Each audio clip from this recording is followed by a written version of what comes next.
এখন যে মাসটা চলতেছে এটা কি মাস? হ্যাঁ, তাহলে রমজানের প্রস্তুতি নেওয়ার দরকার আছে না নাই? বিশ্বনবী রমাদান আল মুবারক আসার 2 মাস আগ থেকে প্রস্তুতি নিতেন। বিশ্বনবী দোয়া করতে শুরু করতেন রজব মাস থেকে। এই যে আমরা প্রতিদিন সালাত পড়ি, নামাজ আদায় করি, প্রস্তুতি লাগে না? কি প্রস্তুতি লাগে? ওযু করা লাগে, ঠিক কি না? ইয়া আইয়ুহাল্লাযীনা আমানু ইযা কুমতুম ইলাস সালাতি ফাগসিলু ওয়ুজুহাকুম ওয়া আইদিয়াকুম ইলাল মারাফিক ওয়ামসাহু বিরুউসিকুম ওয়া আরজুলাকুম ইলাল কা'বাইন। সুবহানাল্লাহ পড়েন। আল্লাহ ডেকে বললেন, গোলাম যখন নামাজে যাবা নামাজের প্রস্তুতি নাও। কথাটা কার?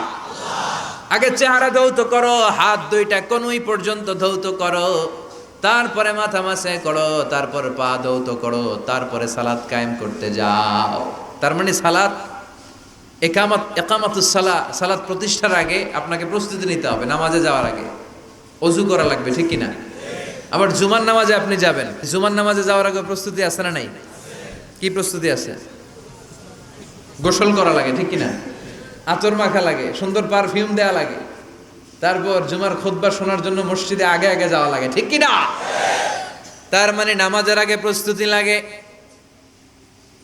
জুমার সালাতের আগে প্রস্তুতি লাগে, আবার রোজার আগেও প্রস্তুতি আছে না নাই?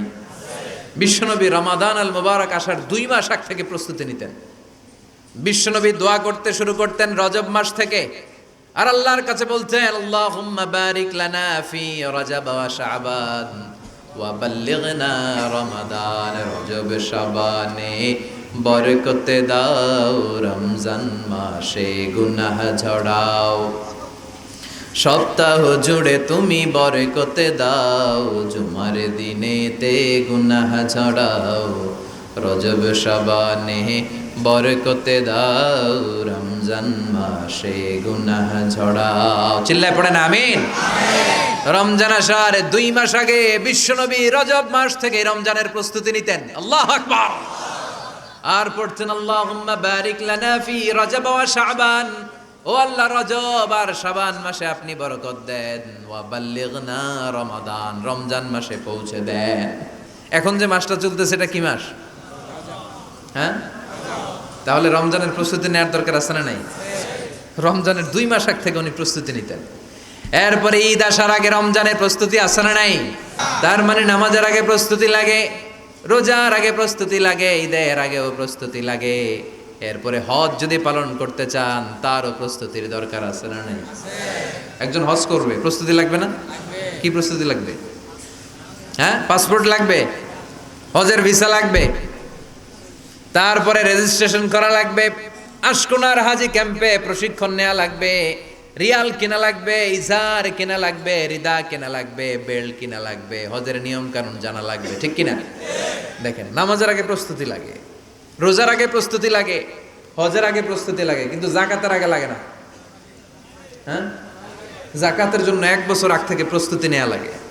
আপনি কবে নিসাব পরিমাণ সম্পদের মালিক হলেন ডায়েরিতে নোট রাখার দরকার আছে না নাই? তার মানে নামাজের আগে প্রস্তুতি, রোজার আগে প্রস্তুতি, যাকাতের আগে প্রস্তুতি, হজের আগে প্রস্তুতি। এই সূরার মধ্য দিয়ে রব্বুল আলামিন বিশ্বনবীরে বুঝাতে চাইলেন, ও নবী, বিশাল একটা মিশনে আপনি নামবেন, বিশাল একটা যুদ্ধে আপনি নামবেন, কালেমার বাণীকে দুনিয়ার বুকে প্রচার করার গুরু দায়িত্ব নিয়ে নামবেন। এত বড় দায়িত্ব পালনের আগে আপনার প্রস্তুতি নেওয়ার দরকার আছে না নাই? বিশ্বনবীকে প্রস্তুতি নিতে বললেন। তার মানে এই সূরার কেন্দ্রীয় আলোচ্য বিষয় হচ্ছে, you have to take a very good preparation for a mission. আপনি কোনো কাজে সফল হতে হলে আপনাকে প্রস্তুতি নিতে হবে। ভালো প্রস্তুতি ছাড়া সফল হওয়া যাবে? বিশ্বনবীকে আল্লাহ তাআলা 60টা বিষয় প্রশিক্ষণ নিতে বললেন। কয়টা? কারণ সামনে অনেক গুরু দায়িত্ব। 1 নাম্বার প্রশিক্ষণ হচ্ছে, ইয়া আইয়ুহাল মুজাম্মিল, হে কম্বলওয়ালা নবী, কুমিল লাইলা ইল্লা কলিলা, দাঁড়িয়ে রাত্রে তাহাজ্জুদের নামাজ পড়েন। কিসের নামাজ? তাহাজ্জুদের জায়নামাজে মরণ দিও প্রভু আমায়, একামতে দিনের কাজে কবুল করে নিও আমায়। তাহাজ্জুদের জায়নামাজে মরণ দিও প্রভু আমায়, একামতে দিনের কাজে কবুল করে নিও আমায়। পড়েন আমিন। তাহলে বিশ্বনবীকে প্রথম যে প্রশিক্ষণ আল্লাহ দিলেন সেটা হচ্ছে তাহাজ্জুদের সালাতের প্রশিক্ষণ। কিসের? রব্বুল আলামিন বললেন, ইয়া আইয়ুহাল মুযাম্মিলু কুমিল লাইলা ইল্লা কলিলা। ও নবী, রাত্রি বেলায় দাঁড়ান, পুরো রাত ব্যাপী তাহাজ্জুদ পড়েন। নিসফাহু, রাতের অর্ধেক সময় তাহাজ্জুদ পড়েন। আও ইনকুস মিনহু কলিলা, অথবা তার চেয়েও কিছু কম পড়েন। আও জিদা আলাইহি, অথবা তার চাইতেও বেশি পড়েন। ও নবী রাত্রিবেলা দাঁড়িয়ে তাহাজ্জুদের সালাত পড়েন। কিসের সালাত? তাহলে বিশ্বনবীকে মিশনে সফল হওয়ার জন্য সর্বপ্রথম যে ডিরেকশন আল্লাহ দিলেন সেটা হচ্ছে তাহাজ্জুদের ডিরেকশন। কিসের? তাহাজ্জুদ পড়েননি আপনারা? পড়েন? হ্যাঁ হুজুর, ফজর নামাজে তো পড়ি না। কি পড়ি না? তাহাজ্জুদ তো তাদের যারা ফজর পড়ে, যারা ফজরই পড়েন ওরা আবার কি তাহাজ্জুদ? কথা বলেন। এই তাহাজ্জুদের সালাত আদায় করলে সম্মান বাড়িয়ে দেয় কে? ঘুমের আরবিতে কিছু নাম আছে। ঘুমের একটা নাম হচ্ছে নুআস। নুআস মানে ড্রোজিনেস। বাসে বসে আছেন, বাসও ঝুলে আপনিও ঝুলতেছেন, এরকম হয় না? ঝিমুনি, এটার বলে নুআস। আরেকটা হচ্ছে সামান্য হালকা লাইট স্লিপ, সামান্য ঘুম, এটার বলে পাওয়ার ন্যাপ। হালকা হালকা ঘুম, ঘুমও আসছে, আবার কে যেন কথা বলে ওইটাও শোনা যায়, এরকম ঘুম আসছে না নাই? এটার বলে সিনা। আরবিতে এটার কি কয়? সিনা। আরেকটা হচ্ছে ভালো ঘুম, এটার বলে নাউম। এটার কি বলে? তাহলে পাইলাম নুআস, সিনা, নাউম। আরেকটা হচ্ছে জন্মের ঘুম। কিরকম ঘুম? এমন ঘুম যেই ঘুমে ডাকলেও মানুষ ওঠে না, যেটা শেষ রাতে আমাদের যেই ঘুমটা হয়, রাত ৩টা-৪টার দিকে কম্বল টেনে টেনে আরেকটু ঘুমাইতে মনে চায়, এরকম একটা ঘুম আছে না নাই? এই ঘুমটাকে আরবিতে বলে হুজুদ। কি বলে? সবাই বলেন।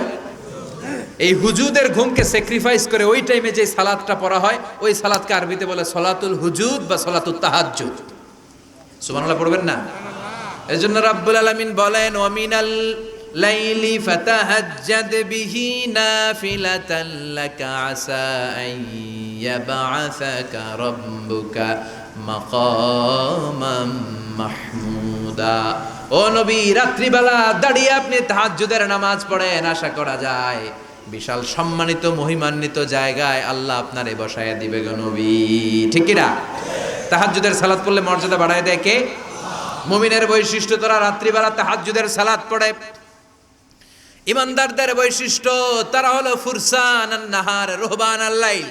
রাত্রিবেলা তাহাজ্জুদের যায় নামাজে কান্নার ঝড় তোলে, দিনের বেলায় ঘোড়া হাঁকিয়ে জিহাদের ময়দানে জিহাদ করে। ঠিক কি না? দিনের বেলায় চলবে কি? জিহাদ। জিহাদের কথা বলাতে ভয় পাইছেন? হ্যাঁ, অনেকে এখন জিহাদের সাথে জঙ্গিবাদরে লাগায়, এরকম ডাকাইত আছে না নাই? জিহাদের সাথে সন্ত্রাসবাদকে মিলাতে চায়, চিল্লায় কোন ঠিক কিনা? জঙ্গিবাদ আর সন্ত্রাস এক জিনিস, জিহাদ আরেক জিনিস।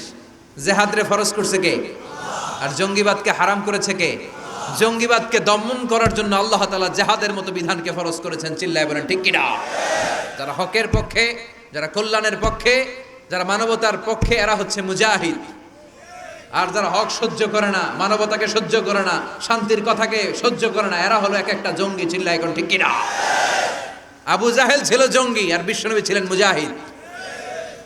ফেরাউন ছিল জঙ্গি, মুসা আলাইহিস সালাম ছিলেন মুজাহিদ। নমরুদ ছিল জঙ্গি, সাইয়েদনা ইব্রাহিম ছিলেন মুজাহিদ। বাংলার জমিনেও যারা হকের কথা বলে তারা হচ্ছে মুজাহিদ। আর যাদের হক সহ্য হয় না, ইসলাম সহ্য হয় না, কোরআন সহ্য হয় না, এরা এক একটা সন্ত্রাস আর জঙ্গি, চিল্লায় কোন ঠিক কিনা? এরা জঙ্গি। আমরা যারা সত্যের পক্ষে কথা বলি, আমরা জঙ্গি না, আমরা মুজাহিদ। আমরা কি? মুজাহিদ। এজন্য মুমিনদের বৈশিষ্ট্য হলো রুহবানাল লাইল ফুরসানান নাহার। মুমিন বান্দারা দিনের বেলায় জিহাদের ময়দানে ব্যস্ত থাকে, রাতের বেলায় তাহাজ্জুদের যায় নামাজে চোখের পানি দিয়ে যায় নামাজ ভিজায়। রাতের আধারে যারা সেজদাতে রয়, দু চোখের শ্রুতে নদী যেন বয়। রাতের আধারে যারা সেজদাতে রয়, দু চোখের শ্রুতে নদী যেন বয়। ছলনার হাছানি যতই আসুক পেছনে ফিরেও সে তাকায় না। যাদের হৃদয়ে আছে আল্লাহর ভয়, তারা কবু পথ ভুলে যায় না। আল্লাহর প্রেম ছাড়া এই দুনিয়ায় কারো কাছে কোনো কিছু চায় না। চিল্লায় বলেন ঠিক কি না? এজন্য বিশ্বনবীর প্রথম প্রশিক্ষণ নিতে বললেন আল্লাহ, কুমিল্লা ইলা ইল্লা কালিলা। ও নবী, বিশাল মিশন নিয়ে দুনিয়ার বুকে আপনি এসেছেন গো নবী। প্রথম প্রশিক্ষণ যেটা নিবেন, রাত্রিবেলায় দাঁড়িয়ে দাঁড়িয়ে তাহাজ্জুদের প্রশিক্ষণ। বিশ্বনবীর আদেশ করলেন কে? কিসের আদেশ? সবাই কন আরো জোরে। ওই মুহূর্তটা তাহাজ্জুদের সময়টা এমন সময়, ইয়ানজিলু রাব্বুনা ইলা সামাইদ দুনিয়া, রব্বুল আলামিন আরশের উপর থেকে দুনিয়ার আকাশে নেমে আসে মানে বিশেষ একটা মনোযোগ দেয়। আর দুনিয়াবাসীরা ডেকে ডেকে বলে, গোলাম আলামিন মুস্তাগফিরিনা গফির আলা, কার ক্ষমা লাগবে ক্ষমা চাও, সব গুনাহ আমি ক্ষমা করে দেব। আলামিন মুস্তারজিকিন আরজুকালা, কার কি লাগবে আমার কাছে চাও, সব আমি দিয়ে দেব। আল্লাহু আকবার। আলামিন মুস্তাকসিনাকসুলা, যার জামা দরকার জামা চাও জামা দেব, ক্ষমতা দরকার ক্ষমতা চাও ক্ষমতা দেব, নেককার স্ত্রী দরকার নেককার সন্তান দরকার সন্তান চাও সন্তান দেব। সব দেয়ার মালিককে। কেউ যেটা পারে না পারে কে? কেউ যেটা দেয় না দেয় কে? কেউ যেটা বোঝে না বোঝে কে? আল্লাহ শেষ রাতে আম করে ডাকে, দেওয়ার জন্য ডাকে, কিন্তু চাওয়ার সময় আমাদের নেই। উনি দেওয়ার জন্য প্রস্তুত, কিন্তু এটা তো নেওয়ার লোক লাগবে। কথা কন। বিশ্বনবী তাহাজ্জুদের সময় দাঁড়িয়ে যেতেন ছোট্ট একটা ঘরে, চাটাইয়ের উপরে বিশ্বনবী মা এসে শুতেন, গাদাগাদি করে জায়গা নাই। মাঝরাতে বিশ্বনবী তাহাজ্জুদের জন্য দাঁড়াতেন, আল্লাহু আকবার বলে দাঁড়িয়ে যেতেন, নামাজ শুরু করে দিতেন। বিশাল বড় সূরা পড়তেন, কেরাত পড়তেন, রুকু করতেন, কিন্তু সিজদার জায়গায় সিজদা দেওয়ার জায়গা নাই। সিজদার জায়গায় মা এসা পা বিছিয়ে শুয়ে আছে। বুখারীর বর্ণনা, বিশ্বনবী সিজদায় যে হাত দিয়ে মা এসার পায়ের মধ্যে চিমটি কাটতেন, মা এসা বুঝতে পারতেন বিশ্বনবী এখন সিজদায় যাবে। সুবহানাল্লাহ পড়েন। মা এসা বুঝতে পেরে পা দুইটা সরিয়ে নিতেন, বিশ্বনবী সিজদা দিতেন। সিজদা দিয়ে বিশ্বনবী যখন আবার দাঁড়িয়ে যেতেন, মা আয়েশা পা বিছিয়ে আবার শুয়ে পড়তেন। কি ইবাদত ছিল বিশ্বনবীর! হাত্তা তাতাওয়াররামু খাদামা। মা আয়েশা বলতেন বিশ্বনবী দাঁড়িয়ে থাকতে থাকতে এত সময় ধরে তাহাজ্জুদের সালাত পড়তেন, ওনার পা গুলো ফুলে এরকম টিউমারের মতো মোটা হয়ে যেত। সুবহানাল্লাহ পড়বেন না? দাঁড়িয়ে থাকতে থাকতে বিশ্বনবীর পা গুলো টিউমারের মতো মোটা হয়ে যেত। প্রথম রাকাতে বাকারা আলে ইমরান পড়ে ফেলতেন। সুবহানাল্লাহ পড়েন। বিশ্বনবীর পা যেন ফেটে যাবে, এভাবে হাত বেঁধে দাঁড়িয়ে থাকতে থাকতে বিশ্বনবীর হাতগুলো বাঁকা হয়ে যেত, ব্যথা হয়ে যেত। বিশ্বনবী তখন হাত দুইটা ছেড়ে দিতেন। আবার যখন এনার্জি ফিরে পেতেন, যখন বিশ্বনবীর ভালো লাগতো, আবার হাত বাঁধতেন। পড়েন সুবহানাল্লাহ। তার মানে হাত ছেড়ে দিও নামাজ পড়া যায়, হাত ছেড়ে দিও। মালিকি মাযহাবের কিছু স্কলাররা ওনারা মত নিয়েছে, ওনাদের অনুসারীরা এরসাল করে। আমাদের দেশে কেউ বাদে এইভাবে, কেউ এইভাবে, কেউ এইভাবে। মালিকিরা বাদেই না, কেউ বাদবই না, কি করবি কর। আছে না নাই? আপনি যদি হজ করতে যান মক্কা মদিনায় এই আমলগুলো দেখতে পারবেন। এটা সুন্নাত একটা আমল। হাত ছেড়ে দিলেও যেখানে সালাত হয়ে যায় ওই জায়গায় কই বাঁধবে এই নিয়ে কিলাকিলি আছে না নাই? উপরে না নিচে, আমিন জোরে না আসতে, আছে না নাই? পেকুয়াতে মাশাআল্লাহ এগুলো নাই। হ্যাঁ, পেকুয়াতে এগুলো আছে। বিশ্বনবী লম্বা সময় দাঁড়িয়ে তাহাজ্জুদ পড়তেন। তাহাজ্জুদ পড়লে আপনার মর্যাদা বাড়ায় দিবে কে? সাইয়েদনা জিবরাইল বললেন, ইন্না শারাফাল মুমিন ফি কিয়ামিল লাইল। বিশ্বনবী বললেন, জিবরাইল এসে আমাকে বলে গিয়েছে মুমিনের মর্যাদা তাহাজ্জুদের নামাজের ভেতর। সুবহানাল্লাহ পড়েন। তাহাজ্জুদের নামাজ পড়লে মর্যাদা বাড়ায় দেয় কে? 2 নাম্বার কুরবাতুন ইলাল্লাহ। তাহাজ্জুদের নামাজ পড়লে আল্লাহর সাথে নৈকট্য বাড়িয়ে দেয় কে? আল্লাহর সাথে কানেক্টিভিটি আপনার বেড়ে যাবে। আমাদের দুনিয়াতে সব জায়গায় কানেক্টিভিটি আছে। এমপির সাথে হাত আছে, চেয়ারম্যানের সাথে হাত আছে, ওই এসআই এর সাথে হাত আছে, পুলিশের আইজির সাথে হাত আছে, কিন্তু আল্লাহর সাথে হাতটা নাই। কথা কন। আসল জায়গায় কানেকশন লাগানো দরকার। চিল্লায় বলেন ঠিক কি না?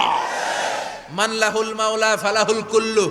যে ব্যক্তি আল্লাহর হয়ে যায় গোটা বিশ্ব তার হয়ে যায়। যে সব জায়গায় যে ধর্ণা দেয় আল্লাহর কাছে ধর্ণা দেয় না, তার কোনো মর্যাদা নাই। আর যে ব্যক্তি সব দিক থেকে মুখ ফিরিয়ে আল্লাহর কাছে যায় গোটা বিশ্বের সবাই তার দিকে তাকিয়ে থাকে। এজন্য সম্পর্কটা লাগাইতে হবে কোন জায়গায়? তার মানে তাহাজ্জুদ পড়লে মর্যাদা বেড়ে যায়।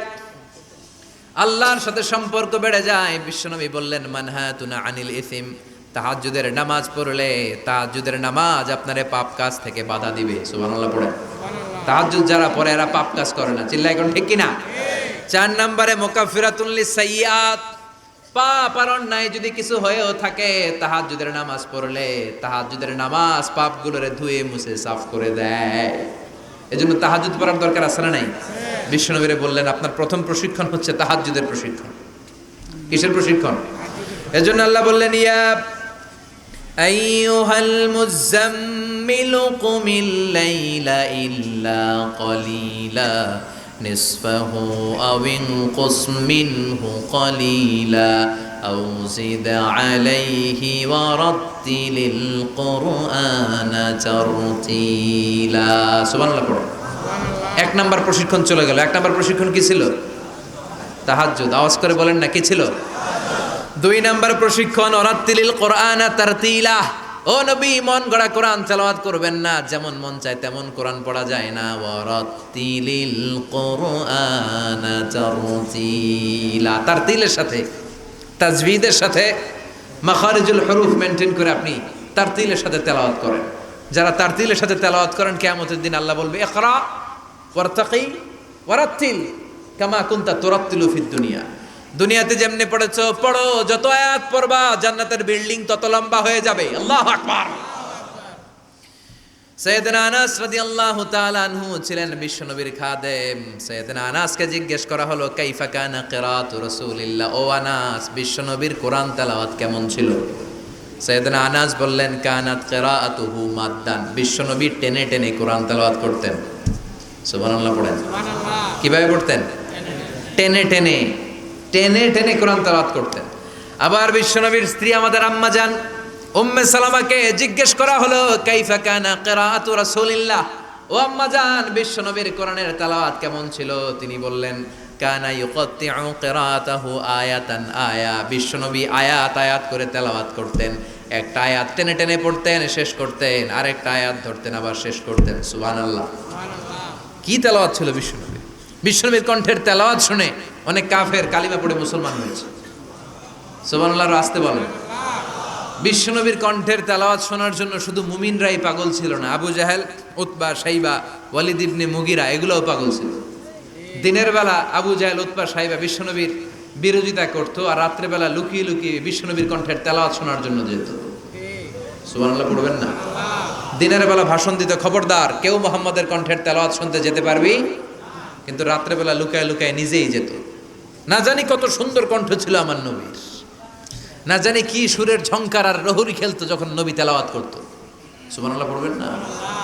এজন্য আল্লাহ বললেন ওয়ারাত্তিলিল কুরআনা তারতিলা, ও নবী ধীর স্থির ভাবে পড়েন। আবার বিশ্বনবী বলছেন সাইয়িনুল কুরআনা বিআসওয়াতিকুম, তোমাদের কণ্ঠে যত সুন্দর সুর আছে, লহুরি আছে, ঝংকার আছে, সবগুলো দিয়ে কোরআন তেলাওয়াত করবা। আবার বিশ্বনবী বলছেন মান লাম ইয়াতাগান্না বিল কুরআন ফালাইসা মিন্না, যে গুনগুন করে সুর করে কোরআন তেলাওয়াত করে না ওই লোক কখনো আমি নবীর উম্মত হতে পারে না। এজন্য সুর করে কোরআন তেলাওয়াত করবেন। কি করে? অনেকে কয় হুজুর আমার সুর নাই। আপনার সুর নাই তো কি আছে? আপনার যেটা আছে ওইটাই সুর, যেটা আপনার আছে ওইটাই সুর। সুর নাই কে বলছে? টয়লেটের ভিতরে ঢুকলে বোঝা যায় কি সুর আছে। বাথরুম সিঙ্গার আছে না, কাপড় খাসতে বসলে কি সুন্দর গান শুরু করে, ঘুম ভাঙাইয়া গেল রে হে মারার কোকিলে, আছে না নাই? তখন সুন্দর সুন্দর গান বেরোয়। কিন্তু কোরআন তেলাওয়াত করতে গেলে সে সুর কয় আমার সুর নাই। আপনার যেটা আছে ওইটাই আপনার সুর, ওইটা দিয়ে তেলাওয়াত করবেন। মিশরি রাশেদ আল আফাসি, আব্দুর রহমান সুদাইস, বান্দার ইবনে আব্দুল আজিজ আল বালিলা, এদের তেলাওয়াত শুনছেন? কি সুন্দর তেলাওয়াত! বিশ্বনবীর তেলাওয়াত ছিল টেনে টেনে পড়তেন, প্রতিটা আয়াত শেষ করে আবার নতুন আয়াত ধরতেন। ঠিক কি না? আলহামদুলিল্লাহি রাব্বিল আলামিন আর রহমানির রহিম মালিকি ইয়াউমিদ্দিন ইয়্যাকা না'বুদু ওয়া ইয়্যাকা নাস্তাঈন ইহদিনাস সিরাতাল মুস্তাকিম সিরাতাল লাযীনা আন'আমতা আলাইহিম গায়রিল মাগদুবি আলাইহিম ওয়ালাদ-দাল্লিন।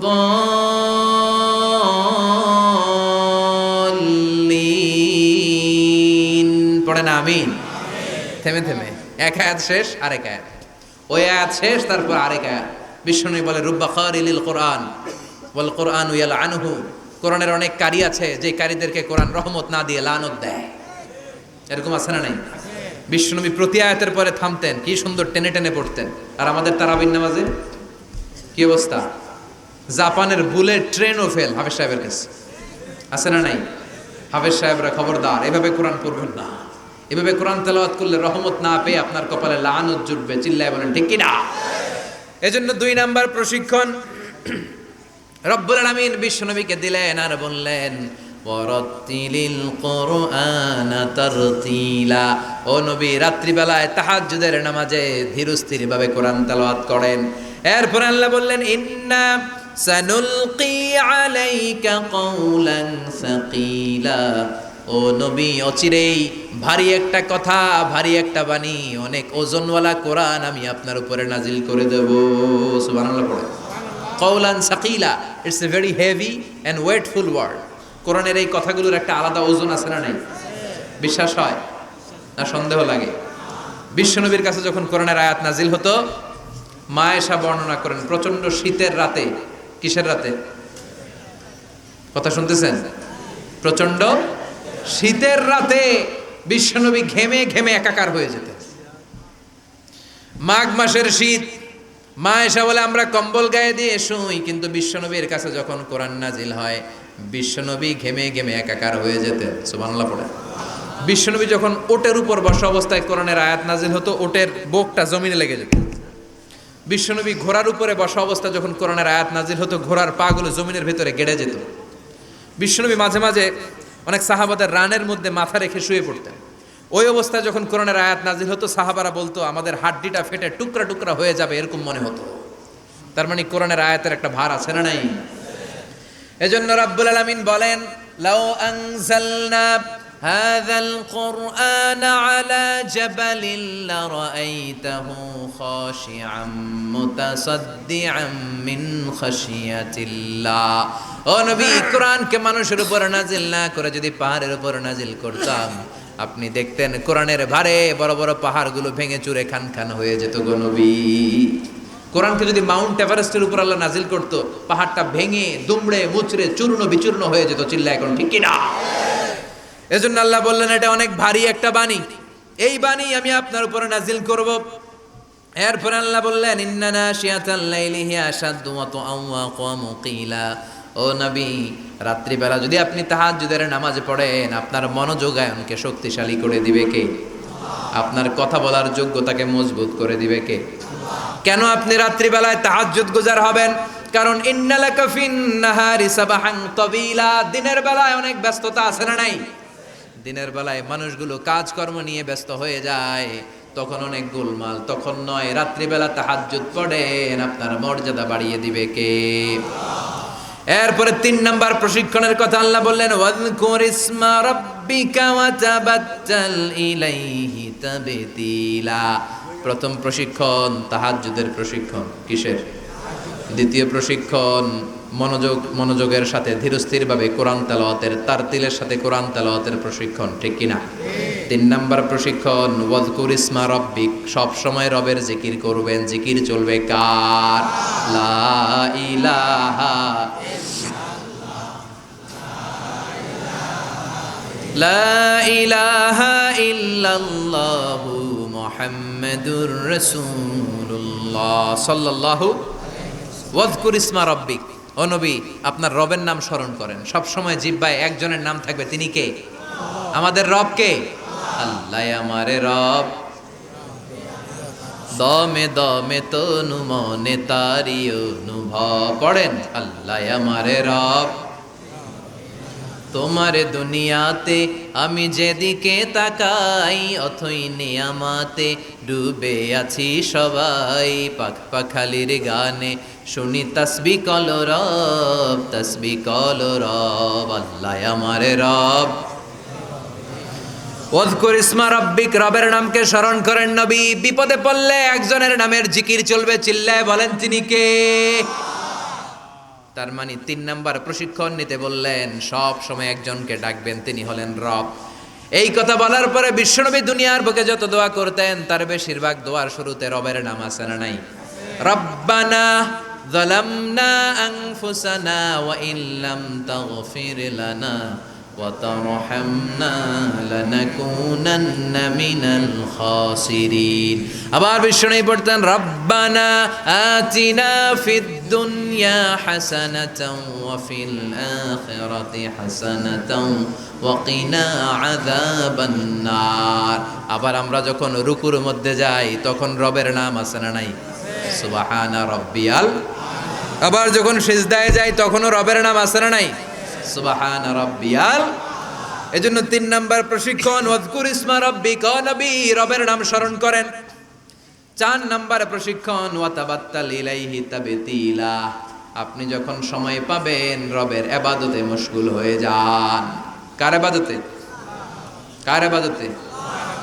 আমরা যেন আল্লাহর ইবাদতে মশগুল হয়ে যাই। ওয়াতাবাত্তাল ইলাইহি তাবতিলা, তাবাত্তুল মানে আল্লাহর ইবাদতে মনোনিবেশ করা, মশগুল হওয়া। এই তাবাত্তুল শব্দটা এসেছে আল বাতুল থেকে। এজন্য মারিয়াম আলাইহিস সালামকে বলা হতো মারিয়াম আল বাতুল। মারিয়াম আলাইহিস সালামকে কি বলা হতো? উনি বাইতুল মুকাদ্দাসে সব সময় কার ইবাদতে মশগুল থাকতো? ইবাদতে মশগুল। আমাদের নারীরাও মশগুল থাকে, তবে ইবাদত নিয়ে নয়, জি বাংলা নিয়ে, স্টার জলসা নিয়ে, কিরণমালা নিয়ে, হিন্দি সিনেমা নিয়ে। আছে না নাই? পেকুয়াতে নাই? এদিকেও আছে। আল্লাহ এই গজব থেকে তুমি আমাদেরকে হেফাজত করো, আমরা পড়ি আমিন। ফাইদা ফারাগতা ফানসাব ওয়া ইলা রাব্বিকা ফারগাব। আল্লাহ নবীর ডেকে বললেন, ও নবী, যখন আপনি অবসর পাবেন আপনি ইবাদতে মনোনিবেশ করেন, আল্লাহর ইবাদতে মশগুল হয়ে যান। ওয়া তাবাত্তাল ইলাইহি তাবতিলা, ইবাদত চলবে একজনের, তিনি কে? আল্লাহ। তাহলে প্রশিক্ষণ কয়টা গেল? জোরে বলেন, আরো জোরে বলেন। এরপরে আল্লাহ বললেন, ওয়াসবির আলা মা ইয়াকুলুনা ওয়াহজুরহুম হাজরান জামিলা। তার আগে বললেন রব্বুল মাশরিকি ওয়াল মাগরিবি লা ইলাহা ইল্লা হুয়া ফাত্তাখিযহু ওয়াকিলা। সুবহানাল্লাহ পড়েন। রব্বুল মাশরিকি ওয়াল মাগরিব, আমি পূর্ব দিগন্তের মালিক, পশ্চিম দিগন্তেরও মালিক, সব কিছুর মালিক কে? আল্লাহ। লা ইলাহা ইল্লা হু, তিনি ছাড়া কোনো ইলাহ নাই। ফাত্তাখিযহু ওয়াকিলা। আরেক প্রশিক্ষণ চলে আসছে, ফাত্তাখিযহু ওয়াকিলা। ও নবী, আল্লাহরে ওয়াকিল হিসেবে গ্রহণ করেন। আমাদের ওয়াকিল বা অভিভাবক কিংবা মুমিনদের গার্ডিয়ান শুধু একজন, চিল্লায় বলেন তিনি কে? আল্লাহ। ফাত্তাখিযহু ওয়াকিলা, অন্য কাউরে ওয়াকিল বানাবেন না, অন্য কারোর নেতৃত্ব মেনে নেবেন না, অন্য কারোর অভিভাবকত্ব মেনে নেবেন না, বিপদে আপদে হাল ছাড়বেন না, নিরাশ হবেন না, ভরসা রাখুন একজনের উপর, তিনি কে? আল্লাহ। ফাত্তাখিযহু ওয়াকিলা। 5 নাম্বার প্রশিক্ষণ, ও নবী আপনি আমারে অভিভাবক হিসেবে গ্রহণ করেন, বিপদে আপদে সব সময় আল্লাহরে পাশে পাবেন। জোরে কোন ঠিক কিনা? এরপরে 6 নম্বরে আল্লাহ বললেন, ওয়াসবির আলা মা ইয়াকুলুন, কাফির মুশরিকরা যে সমস্ত গাল মন্দ আপনারে করে এগুলোর বিপরীতে রেগে না যে আপনি ধৈর্য ধারণ করবেন গো নবী। ওয়াসবির, ধৈর্য ধারণ করেন, কারণ ইন্নাল্লাহা মাআস সাবিরিন। ধৈর্যশীলদের সাথে কে থাকে? আল্লাহ। চিল্লায় বলেন কে? ও নবী, ওরা আপনারে অনেক কিছু বলবে, আপনি রেগে যাবেন না। বিশ্বনবীর কাফিররা কি বলতো জানেন? বলতো আপনি একজন কবি। বিশ্বনবী নাকি কবি? নাউজুবিল্লাহ কইবেন না। আল্লাহ বলেন, ওমা আল্লামনাহু শি'রা ওয়া মা ইয়ানবাগি লাহু, আমি নবীরে কবিতা শিখাই নাই, কবিতা তার জন্য শোভনীয় নয়। সুবহানাল্লাহ পড়েন। আবার বিশ্বনবীরে তারা বলতে লাগলো গণক। কি বলতে লাগলো? কাহিন। আল্লাহ বলে, ওয়ালা বিকাউলি কাহিন, এটা গণকের কথাও নয়, এটা আল্লাহর কথা, ঠিক কিনা? এরপরে বিশ্বনবীর ওরা বলতে লাগলো মাজনুন মানে পাগল। আল্লাহ বলে, ওয়ামা সাহিবুকুম বিমাজনুন, তোমাদের সাথী আমার হাবিব কিন্তু পাগল নয়। সুবহানাল্লাহ। এরপর ওরা বিশ্বনবীরে গালি দিতে লাগলো সাহির বলে। সাহির মানে জাদুকর, সাহির মানে? আল্লাহ বলে না, আমার নবী জাদুকর না। এরপরে ওরা বিশ্বনবীরে বলতে লাগলো আবতার, মানে নির্বংশ, লেস কাটা। আল্লাহ বলে না, ইন্না শানিয়াকা হুয়াল আবতার, যারা বিশ্বনবীর লেস কাটা আর নির্বংশ বলে ওরাই লেস কাটা, নির্বংশ আর জাহান্নামের নরকীট আর পিতৃ পরিচয়হীন জারদ সন্তান। চিল্লা এখন ঠিক কি না? বিশ্বনবীর বিরুদ্ধে যারা কথা বলে এগুলো জাহান্নামের নরকীট। ওরা বলে, মুহাম্মদ তোমার কোনো ছেলে বেঁচে নাই, তোমার 4 মেয়ে, তুমি ইন্তেকালের সাথে সাথে তোমার বংশ নির্বংশ হয়ে যাবে, তুমি লেস কাটা। আল্লাহ বলে না, ওয়ারাফা'না লাকা যিকরাক, নবী আপনার সম্মানকে আমি আকাশ চুম্বি করেছি, আমার নাম যেখানে আপনার নামও আমি রেখেছি সেখানে, ঠিক কিনা? এজন্য কালিমায়ে তয়্যিবার ভেতরে লা ইলাহা ইল্লাল্লাহ, তারপর পর বিশ্বনবীর নাম মুহাম্মাদুর রাসূলুল্লাহ আছে না নাই? আজানের মধ্যে আল্লাহর নামের পরে নবীর নাম আছে না নাই? আবার নামাজে সালাম ফেরানোর আগে বিশ্বনবীর জন্য দুরূদ আছে না নাই? ওয়ারাফা'না লাকা যিকরাক। ওরা বলে আপনি লেস কাটা, আপনি লেস কাটা না, যারা আপনারে গালি দেয় ওরাই লেস কাটা। ওয়াসবির আলা মা ইয়াকুলুন, ও নবী ওরা যা বলে এই ব্যাপারে আপনি ধৈর্য ধারণ করেন, আপনি মন খারাপ করবেন না। এই গালিগালাজ যেটা নবীদের শুনতে হবে, এটা সুন্নাত। আমরাও এখন গালিগালাজ শুনি, জোরে কোন ঠিক কিনা? আমাদেরকে বলে ব্যাকডেটেড, ব্যাকডেটেড, কিছু জানে না এরা মোল্লা। আমি করে কি ডাকে? একজন মেম্বার অফ দ্য পার্লামেন্ট কয়েকদিন আগে সংসদ ভবনে বলছে মোল্লাতন্ত্র। কি বলছে?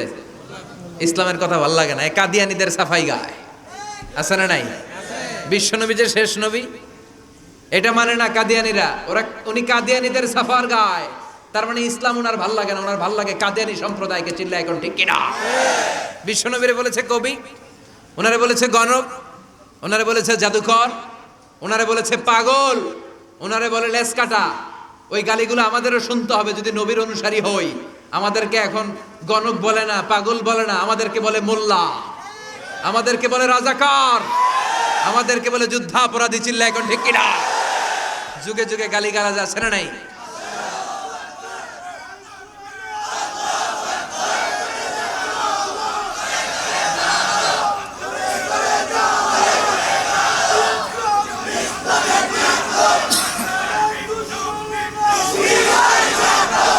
আমাদেরকে যেই ট্যাগই লাগাক না কেন, আল্লাহ বলেন ওয়াসবির, গালি দেখ, মন্দ কথা বলুক, হুমকি ধমকি দেখ, ওয়াসবির, ধৈর্য ধারণ করো, কারণ ইন্নাল্লাহা মাআস, ধৈর্যশীলদের সাথে আল্লাহ রয়েছেন।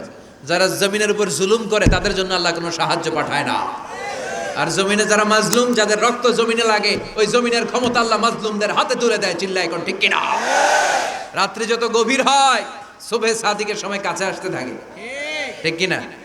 ইসলামের পক্ষে শক্তির উপর আযাব, অত্যাচার, জুলুম, নির্যাতন যত বাড়তে থাকে ইসলামের বিজয়ের সময় ঘনাতে থাকে। এটা মুমিনের বিশ্বাস, এটা মুমিনের আত্মোপলব্ধি। আল্লাহ বলেন ওয়াসবির আলা মা ইয়াকুলুন, নবী ওরা যা বলে আপনি মন খারাপ করবেন না, আপনি ধৈর্য ধারণ করেন, কারণ ইন্নাল্লাহা মাআস, ধৈর্যশীলদের সাথে থাকে কে? আবার আল্লাহ বললেন ওয়াস্তাঈনু বিস-সাবরি ওয়াস-সালাতি ওয়া ইন্নাহা লাকাবীরাতুন ইল্লা আলাল খাশিঈন। ও নবী, ধৈর্য আর সালাতের মাধ্যমে আপনি আমার কাছে সাহায্য চান। ফাসবির কামা সাবারা উলুল আজমি মিনার রাসূল। ও নবী, আপনার আগে সাইয়েদনা ইব্রাহিম, সাইয়েদনা নূহ, সাইয়েদনা মূসা, ঈসা যেইভাবে ধৈর্য ধারণ করেছে আপনাকেও ধৈর্য ধারণ করতে হবে, ঠিক কি না? এজন্য বিচলিত হওয়া যাবে? ভয় লাগে আপনাদের? হাল ছাড়া যাবে? ইসলামের পক্ষে থাকার দরকার আছে না নাই? ধৈর্য ধারণ করলে সাহায্য আর গায়েবী মদত পাঠাবে কে? ওয়াসবির আলা মা ইয়াকুলুন, নবী ওরা যা বলে এই ব্যাপারে ধৈর্য ধারণ করেন। এরপরে আল্লাহ বললেন ওয়াহজুরহুম হাজরান জামিলা, ওদেরকে আপনি পরিত্যাগ করেন, এড়িয়ে চলেন। মূর্খরা এসে যখন আপনার সাথে গালমন্দ করতে চায়, পায়ে পাড়া দিয়ে ঝগড়া করতে যায়, আপনি সালাম দিয়ে কেটে পড়েন। ওদের এই কথাগুলো, এই গালিগুলো শোনার সময়ও আমাদের নাই। চিল্লায় বলেন ঠিক কিনা? তার মানে সর্বশেষ 6 নম্বরে আল্লাহ তাআলা বিশ্বনবীকে ধৈর্যের প্রশিক্ষণ নিতে বললেন। আর 7 নম্বরে এই সমস্ত কাফের, মুশরিক, এই আবাল শ্রেণীর লোকগুলোর কথাবার্তা থেকে নিজেকে এড়িয়ে থাকতে আল্লাহ পরামর্শ দিলেন। চিল্লায় এখন ঠিক কিনা? ওয়া ইযা খাতাবাহুমুল জাহিলুনা ক্বালু সালামা, মূর্খরা যখন আল্লাহর প্রিয় বান্দাদের সাথে ঝগড়া করতে আসে, আল্লাহর প্রিয় বান্দারা জানে এদের সাথে ঝগড়া করার টাইম আমাদের নাই, তাই ক্বালু সালামা, মুমিন বান্দারা সালাম দিয়ে ওদের কাছ থেকে কেটে পড়ে, ঠিক কিনা? তাহলে 6 নম্বর আল্লাহ বললেন সাবর, ধৈর্যের দরকার আছে না নাই? এজন্য তাহাজ্জুদ গুজার হতে হবে। রাজি আছো মুসলমান? 1 নম্বর প্রশিক্ষণ, তাহাজ্জুদের সালাত পড়তে হবে। মর্যাদা বাড়িয়ে দিবে কে? আল্লাহ। 2 নম্বরে সুন্দরভাবে তার তিলের সাথে কোরআন তেলাওয়াত করতে হবে, সওয়াব দিবে কে? আল্লাহ। 3 নম্বরে রব্বুল আলামিন বললেন ওয়াজকুর ইসমা রাব্বিক, সব সময় জিকির চলবে কার? আল্লাহ। 4 নম্বরে ইবাদতে মনোনিবেশ করতে হবে কার জন্য? 5 নম্বরে দুনিয়ার কেউ আমাদের ওয়াকিল নয়, আমাদের অভিভাবক নয়, আমাদের আসল অভিভাবক কে? ছয় নম্বরে ওরা আমাদেরকে যাই বলুক, আমাদের আসল হাতিয়ার হলো ধৈর্য। আসল হাতিয়ার কি? সবর। আর ওরা যদি গালিগালাজ করে, আল্লাহ বললেন ওদেরকে এড়িয়ে চলো। মুমিনরা ধৈর্য ধরবে আর মুনাফিকদেরকে এড়িয়ে চলবে, ঠিক কিনা? এই 7টা প্রশিক্ষণ বিশ্বনবীকে নিতে বলল কে? কারণ বিশ্বনবীর বিশাল দাওয়াতি মিশন আছে। কালেমার বাণী প্রচারের মিশনে নামতে হবে, নবুয়তির দায়িত্ব পালনের মিশনে নামতে হবে। লিয়ুযহিরাহু আলা দ্বীনি কুল্লি, মানব রচিত যত মতবাদ, যত ধর্ম, যত কথা আছে সব কিছুর কবর রচনা করে কালিমার পতাকা উড়াইয়ে দিতে হবে। চিল্লায় ঠিক কিনা? এই মিশনে নামার আগে বিশ্বনবীকে আল্লাহ প্রস্তুতি নিতে বললেন। আল্লাহ বললেন প্রিপেয়ার ইউরসেলফ, নবী আপনি প্রস্তুতি নেন। দেখবেন সব কাজের আগে প্রস্তুতি লাগে। আমরা আখিরাতের জন্য প্রস্তুত, আমরা মরণের জন্য প্রস্তুত, আমরা বিজয়ের জন্য স্যাক্রিফাইস করতে প্রস্তুত। চিল্লায় এখন ঠিক কিনা? আমরা যেন সদা জাগ্রত, সদা সজাগ থাকি, প্রস্তুত থাকি। এটাই আল্লাহ বলতে চাইলেন সূরাতুল মুজাম্মিলে। আল্লাহ আমাদের সবাইকে কথাগুলো বুঝার ও আমল করার তৌফিক দান করুক। আমরা পড়ি আমিন।